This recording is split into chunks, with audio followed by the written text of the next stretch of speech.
8 sal berê sala 1939 artêşa Naziyan Polonya dagir kiribû û şera cîhanê ya duyemîn dabûn destpêkirin. Ew roj li her derê dinyayê ana wek roja aştiyê ya cîhanê tê pîroz kirin. Li Enqerê jî bi çalakiyên girseyî mîtîng hatin durust kirin û ev roja aştiya hate pîroz kirin. Bêjî belatiya gelan! Rextinên demokratîk, partiyên siyasî, sendikayên karkeran û gelek çalakvanên aştixwaz beşdarî mîtingê bûn. Çalakvanên mîtingê dema hestê xwe ji bo vê rojê diyar dikin, dadidin xuyakirin ku pêwîstiya Tirkiyê bi aştî heye.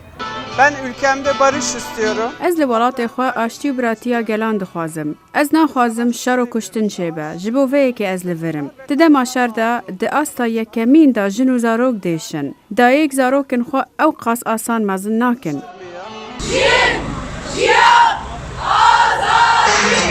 Pankartê ku ser da protestokirina pişandinên qayman hatibûn nivîsinin ji aliyê polîsan ve hate astenkirin. Neşvanan jî bi duruşman pişandinên qayman protestokirin. Çalakvan Arif Yaman dibêje bi xeta dijî demokrasiyê aştî nayê.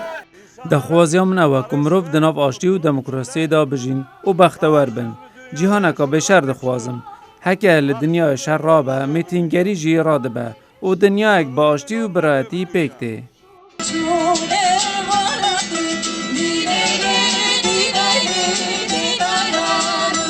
Li cîhanê herçi qas aştî bê xwastin jî lê şer bi şêwazekê dibe sedema mirina mirovan. Bi hezaran kes li ber şerên navxweyî koçber dibin. Gelek ji wan jî têne kuştin. Pêwîstiya mirovahiyê ji bo aştiyê her roj zêdetir dibe. Eyüp Demir, Dengê Amerîka, Enqere.